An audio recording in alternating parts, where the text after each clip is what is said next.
It's Pooja ma'am here. Your next exercise chapter 4 exercise 4.4. अब हम discuss करेंगे कि ज्योमेट्रिकली रिप्रेजेंटेशन देनी है। अगर हमारे पास कोई इक्वेशन है उसको वन वेरिएबल और टू वेरिएबल की फॉर्म में कैसे रिप्रेजेंट करते हैं। जैसे इक्वेशन है आपके एक्सरसाइज में दो ही है, मैंने सिर्फ एक ही क्वेश्चन डिस्कस किया है। Give the geometrical representation of 2x + 9 = 0 as an equation in one variable and two variable. मतलब आपके पास ये था इक्वेशन, इसको आपने वन वेरिएबल की फॉर्म में और टू वेरिएबल की फॉर्म में रिप्रेजेंट करना है। तो फर्स्टली 2x + 9 = 0 था। हमने क्या किया, लीनियर इक्वेशन को हम सॉल्व कर सकते हैं ना। x की वैल्यू निकालेंगे, 2x = -9, तो x की वैल्यू कितनी आ गई, -9/2। जब हम 9 को 2 से डिवाइड करेंगे डेसिमल में आएगा, x = -4.5।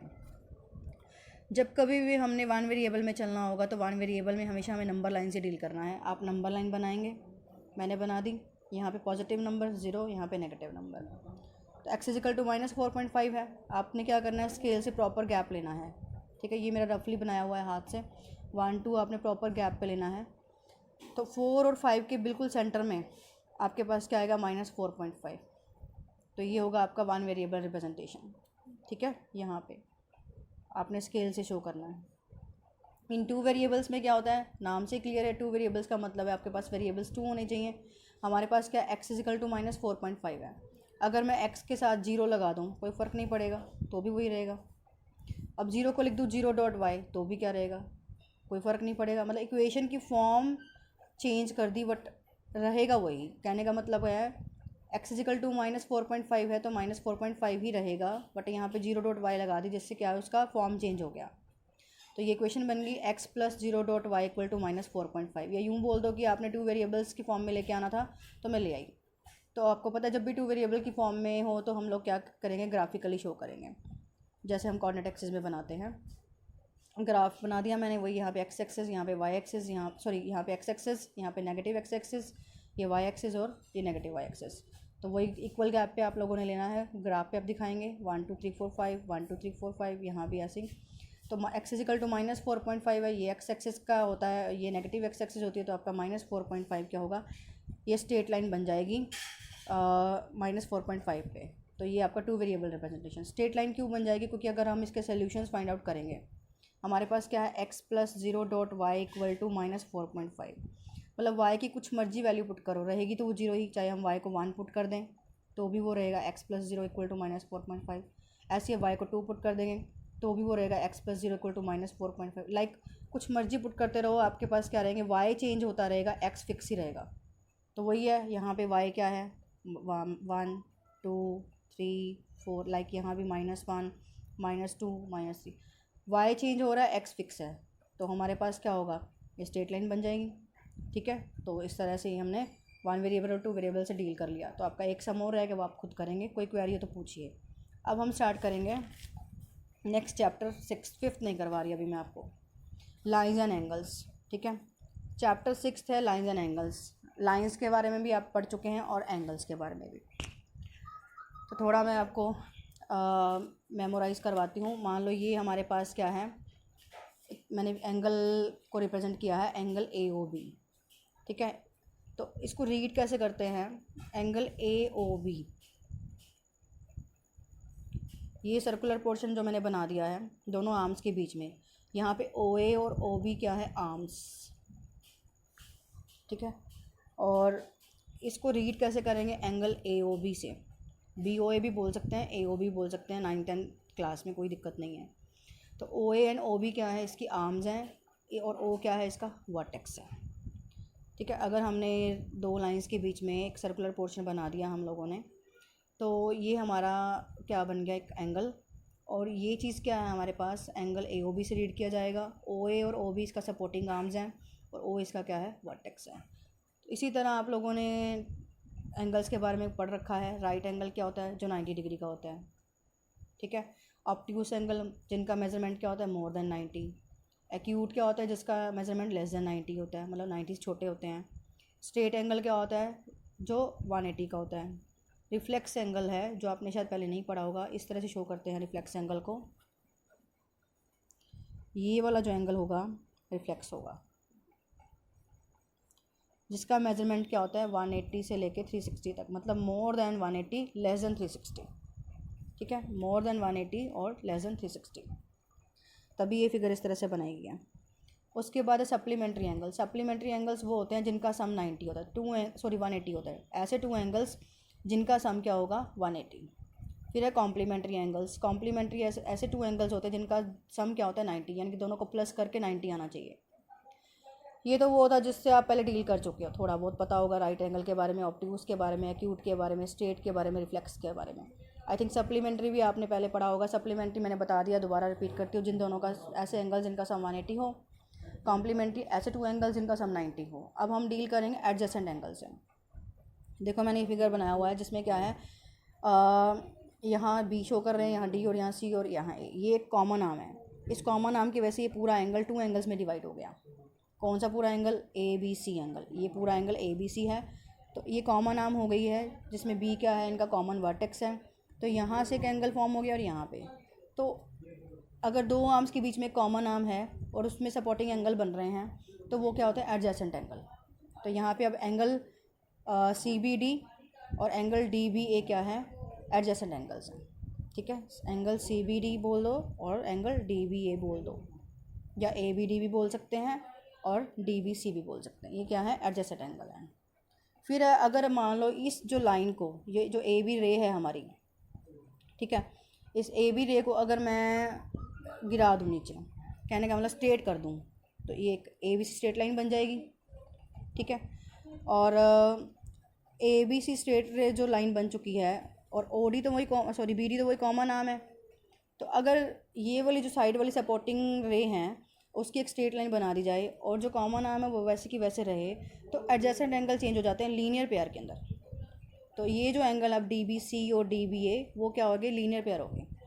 अब लीनियर पेयर में क्या होता है कि देखो अगर हम इसको पूरा कंसिडर करें ऐसे इस तरह से, तो ये क्या बन रहा है, आधा सर्कल यानी 180।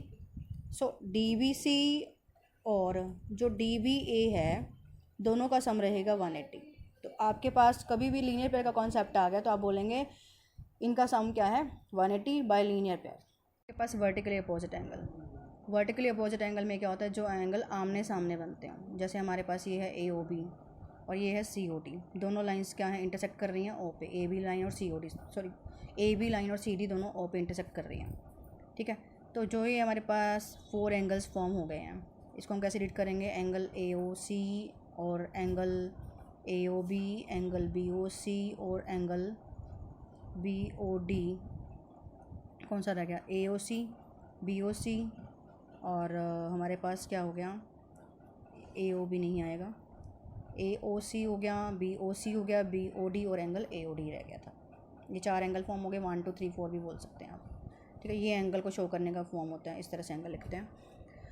तो एंगल 1 2 3 4 हो गया हमारे पास, तो इसमें 2 और 4 आमने सामने हैं तो ये दोनों इक्वल होंगे। तो आप लिखोगे angle B O C equal to angle A O D by vertically opposite angle property.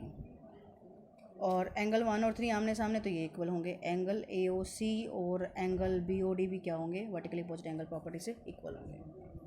तो ये तो था आपका कुछ कॉन्सेप्ट जो 6.1 में यूज़ होंगे। मैंने सिर्फ 2 ही क्वेश्चन डिस्कस किए हैं आपके, ज़्यादा फास्ट नहीं करेंगे, अगर कोई क्वेरी हो तो पूछ सकते हैं। इस फिगर में आपका एनसीईआरटी का फर्स्ट सम है 6.1 का। ये क्या दिया हुआ है आपको, ये फिगर दिया हुआ है, ए ओ बी एक लाइन है और ये लाइंस क्या कर रही हैं, सी डी लाइन है आपके पास, और ये इस तरह से फिगर दी हुई है, ओ ई है आपके पास रे। तो इसमें क्या है, ये इस तरह से इंटरसेक्ट कर रही है कि ए ओ सी और बी ओ ई का सम जो है 70 गिवन है और एंगल बी ओ डी आपको 40 का गिवन है, ये वाला एंगल 40 का गिवन है, ठीक है। तो आपने क्या करना है, एंगल बी ओ सी फाइंड करना है और रिफ्लेक्स एंगल सी ओ ई निकालना है। अब देखो ए O C plus B O ई 70 गिवन है हमें, यहाँ पे आप लिख सकते हैं, ठीक। और उसके बाद एंगल ए ओ सी है और एंगल बी ओ ई है और एंगल सी ओ ई है, तीनों मिला के आप देख सकते हैं हाफ सर्कल कंप्लीट हो रहा है। जहाँ हाफ कंप्लीट हो रहा है वहाँ सीधा आप लिख सकते हैं इन तीनों का सम क्या है 180। तो angle A O C plus angle C O E plus angle B O E क्या है 180 डिग्री स्ट्रेट एंगल, ठीक है। अब ए ओ सी और बी ओ ई दोनों मिला के 70 के हैं, तो आप क्या लिख सकते हैं, AOC और BOE को मैंने एक साथ लिख दिया और COE यहीं आएगा साथ में, या नीचे लिखा हुआ है, आप पूरा साथ में यहाँ भी लिख सकते हो। तो एंगल AOC और BOE को इकट्ठा कर दिया, COE साथ में अलग कर दिया, क्योंकि इन दोनों का सम 70 है, मैं उसको यूज़ करूँगी। ठीक, AOC और BOE की वैल्यू होगी 70, COE वैसे का वैसे रख दिया। तो एंगल COE की वैल्यू कितनी आ गई, 70 उधर जाके माइनस का हो गया 110 डिग्री। ये क्या है, एंगल COE की वैल्यू आ गई। ठीक है, अब उस क्वेश्चन में इसने पूछा है रिफ्लेक्स एंगल COE। मैंने आपको रिफ्लेक्स एंगल के बारे में पहले ही बता दिया कि वो एंगल क्या होता है, 180 से मोर, 360 से लेस होता है। तो COE 110 है, अगर हमने किसी भी एंगल का रिफ्लेक्स फाइंड करना है, उस एंगल की वैल्यू को 360 में से माइनस कर दो। अब एंगल COE 110 डिग्री का आ गया, तो रिफ्लेक्स एंगल COE निकालेंगे तो 360 में से 110 को माइनस कर दो, 250 आ गया। ठीक है, अब इस क्वेश्चन में अगर इसने AOC भी पूछा होता, ठीक है, अब हमने COE का रिफ्लेक्स तो निकाल लिया, बट मैं यहाँ पे BOC बोल गई थी, इसने एंगल BOE पूछा है। ठीक है, देखो AOC और जो BOD हैं दोनों क्या हैं, 40 डिग्री के। क्यों, वर्टिकली अपोजिट एंगल। मैंने अभी बताया जो वर्टिकली अपोजिट एंगल होते हैं वो इक्वल होते हैं। ये दोनों आमने सामने हैं, क्रॉस बन रहा है इस तरह से। ठीक है, तो हमारे पास क्या हो जाएगा, AOC और BOD इक्वल हो जाएंगे। अब जो AOC है और BOE है दोनों का सम 70 डिग्री है, तो AOC की वैल्यू पुट कर दो 40, तो हमारे पास यहाँ से BOE की वैल्यू आ गई 70 degree minus 40 degree is equal to 30 degree. ठीक है, तो ये हमारा फर्स्ट सम हो गया एक्सरसाइज 6.1 का। नेक्स्ट सम है, फिगर आपको इस तरह से दी हुई है बिग बुक में, XY लाइन और MN इंटरसेक्ट कर रहे हैं O पे, और एंगल POY 90 डिग्री का दिया हुआ है, A/B 2/3 दिया हुआ है, आपने एंगल C फाइंड करना है। देखिए अब ये जो है आपको पता है ये कॉमन आर्म होगी, जो XOP एंगल है और YOP एंगल है दोनों क्या है, लीनियर पेयर। लीनियर पेयर का सम क्या होता है, 180। आप यहाँ पे लीनियर पेयर ही लिखिए, यहाँ पे स्टेट नहीं लिखेंगे, लीनियर पेयर लिखिए क्योंकि पेयर है यहाँ पे।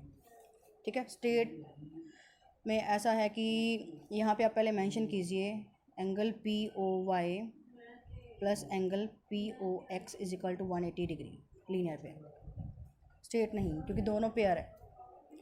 उसके बाद क्या है हमारे पास, POY एज इट इज़,